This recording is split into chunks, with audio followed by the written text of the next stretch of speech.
What's up guys, Vital Syntax here, and we're doing another class discussion for Battlefield 4.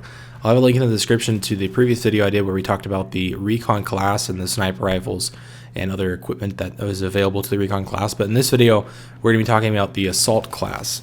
Now the first thing I want to say about the Assault class is that I want it to go back to the way it was in Battlefield Bad Company 2, where essentially the Assault class has the ammo assault rifles, and the support class or the medic class has the light machine guns and the health and defibrillators. I think that's a much better balanced system, and I think for the most part a lot of people would agree with me on that. And if you don't, feel free to give me your reasoning. I know some people will say that giving the assault class the defibrillators and health, because he's kind of more like a frontline character, is a good idea, and giving the support guy, which has a light machine gun, the ammo box so he can spray and pray and suppress and stuff, it might be a little more realistic and make sense in its own right. But I think for the sake of balancing and making it so each class is used equally, I think that they need to switch that back to how it was in Battlefield Bad Company 2, especially on infantry maps. Now, when you're playing something like an air map, or you're playing like a large conquest map that has lots of vehicles and stuff, the dynamic is definitely different. I think there's definitely more engineers classes that are engineer players, but there's a lot of infantry maps in Battlefield 3, and I'm sure there's going to be a lot of infantry maps in Battlefield 4, or even maps that have infantry sections of them. Maybe if they're not completely infantry, there's at least some portion of the map is infantry based. And in Battlefield 3, the assault class is just above and beyond the best class for any type of infantry combat, close quarters combat, indoors combat, basically anything other than vehicle combat.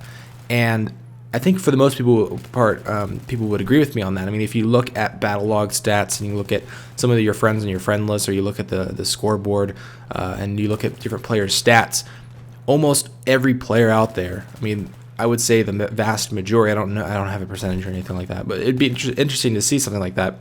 But the vast majority of players use the assault class more than any other class. And on top of that, there's some weapons that kind of stand out above the other ones. And I think in general the assault rifles are considered the best weapons in the game, just as an all-around weapon. Yeah, sure, there's better close-range weapons like the shotguns, or maybe even some of the PDWs, just because you can hit fire with them really close up, or maybe there's some better long-range weapons that the Recon has access to. But I think for the most part the all-around weapons are the assault rifles. And I think that's fine, but I don't think it's fine when you also give the same class the ability to heal himself and the ability to revive teammates. And the ability to revive teammates and heal yourself, there's some issues with the mechanics that go into those as well that I'll talk about in a bit. But back to the assault rifles themselves, I think I can't talk about the assault class without bringing up the M16, the M416, and the AEK. Those are arguably the three best guns in the game.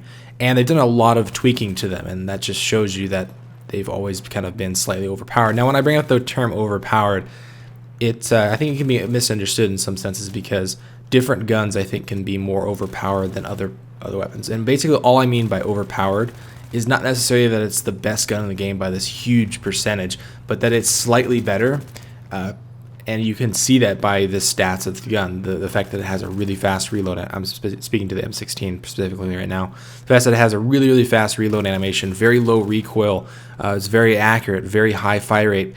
It's maybe not the best in every category. I mean, sure, the FAMAS shoots faster, or sure, the AK has less recoil and might be more accurate. But as an all-around weapon, I think that it's a little bit too good for what it does. And you might not agree with me on that, but I think that if you look at the stats of Battlefield 3, that it'll kind of prove the fact that the AEK, the M16, and M416 are the three best assault rifles, because they're the ones that everybody uses. And if you look at the amount of kills people have, even myself, I'm not somebody that isn't notorious for this, is having the M16 is your most used weapon, and then the AEK is your most used weapon, and then the M416 is your next most used weapon. And you look at almost every Battlefield player out there, yeah, there's some people out there that will refuse to use those weapons because they think that they're overpowered and they don't want to be that guy, and I respect people like that. And I think almost since I've played for the past 3 months, I haven't really used any of those weapons, just because I get frustrated when I get killed by them. But enough about that. But essentially all I'm trying to say is that I think there needs to be some balancing specifically to those weapons. And there's a couple ways I thought they could go about balancing those specific weapons. Things like reducing the accuracy, increasing recoil, reducing the range of assault rifles. This is for all assault rifles in general, and also reducing the muzzle velocity. I mean, if you look at something like the M16A3, once again, the muzzle velocity is actually higher. The speed that the bullets travel, because there is travel time and bullet drop, obviously, in Battlefield 3, but the speed at which those bullets travel is actually faster than some of the sniper rifles in the game, and that's just ludicrous to me. So I definitely think there needs to be some balancing to the assault rifles themselves. Now, the next thing I wanted to talk about was iron sights and a couple other things that I thought worked better in Battlefield Bad Company 2. I'm kind of on the topic of switching the assault and the medic class back to how they were in Bad Company 2. So the first thing is that I think in Battlefield 3 the assault rifle or the iron sights are almost useless, which is really unfortunate because I like to use iron sights. I like the way they look specifically, and I don't like to use just the red dot and the Cobra sight because those are the two best options for most engagements. Obviously, if you're using a longer range weapon, you might want to use an ACOG or a sniper scope or something like that. That's not the point I'm getting at. I'm trying to get at just in general the couple red dot sights that you have access to, or the holographic sight, are the ones that you always have to go with because they give you the best advantage. And especially with Battlefield 3, there's no depth of field. And what I mean by that, specifically in regards to iron sights, what I mean by that is when you look down your sights, the post that you're looking at is clear, but the let's say circle or ring that you're looking through to look through the end of your gun should be blurred, because that's how it is in real life. That's how it was in Battlefield Bad Company 2. But in Battlefield 3, it's just like this solid piece of metal, and then you're looking at another solid piece of metal, and it's very intrusive. So it makes iron sights very difficult to use, especially in like the FAMAS that has just very, very intrusive iron sights. So I hope with Battlefield 4 they can make the iron sights more easy to use like they did in Battlefield 3, maybe make them larger like they were in Battlefield 3, add the depth of field effect. And also in Battlefield Bad Company 2, you had to swap out a perk to run an attachment. Let's say you wanted a red dot. Well, then you're going to have to sacrifice maybe extra ammo. I don't remember what it was, or maybe faster sprint or something like that. Whereas in Battlefield 3, they have those squad perks. And everybody knows the squad perks that everybody runs. You have ammo, you have suppression, you have cover, and maybe like grenade or sprint or something. The last ones are kind of debatable, but I think it's kind of stupid that there's squad perks in the first place, or at least that they're not completely balanced, because, and this is something that I'll probably have to talk about more with the support classes, that when you have something like the ammo perk or squad perk or specialization, I guess as they're called, the support class is less useful. If you've ever played in a squad in Battlefield 3 without the ammo specialization, you need ammo all the time because you have way less ammo when you spawn. You can hold way less ammo, and the support class is actually really useful because he can obviously give you more ammo. I mean, you run out of ammo after 3 or 4 magazines, and that's something that I think they need to think about, is how they're going to balance out the squad perks. Are they going to completely remove them? Are they going to have attachments somehow play into them? I also thought maybe another way of balancing the iron sights and make them a little more usable is maybe decreasing, or just maybe slightly, very, very slightly, increasing your ADS mobility, kind of like the difference between a bullpup assault rifle and a non-bullpup assault rifle, like, for example, the F2000 versus the M16. You actually move slightly faster when you're ADS, and that might be maybe an upside, because right now there's no disadvantage of using a Cobra or a red dot, where every other attachment there's always a downside. If you use the heavy barrel, you have more recoil. If you use the flash suppressor, you have more bullet spread. If you use the foregrip, you have less recoil, but you have more bullet spread. There's all these disadvantages, and the scopes need something to do to kind of balance them out, I think.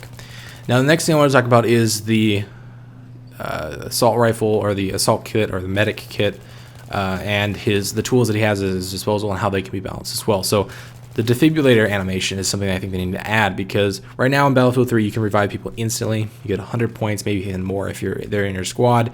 There's a player out in the middle of the road and you can bunny hop over to him, revive him, and bunny hop behind cover, and you don't even care if he dies because you got 100 points and it's instantaneous. And I think that's something that's needed to be fixed. I think they should either add some type of animation so that you maybe get on your knees, stab him in the chest with an EpiPen, or like a syringe like you did in some of the older Battlefield games. Or if you do use the defibrillators, maybe just get on your knees, charge the defibrillators, and then defibrillate the player. That way you're kind of exposing yourself. That way it's not just this instantaneous click, I'm done. And there's also a bunch of other things they could do to try and balance out the defibrillators. Maybe give it like limited supply, so after a certain amount of revives you have to go to a support player that drops ammo for you, and you can get more batteries or recharge the defibrillators so you can start reviving players again.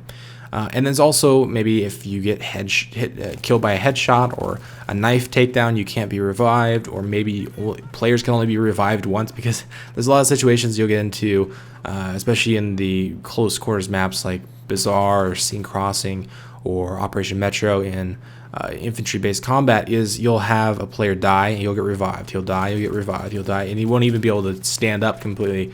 And I think that's really kind of stupid, because he's basically just farming that player for points.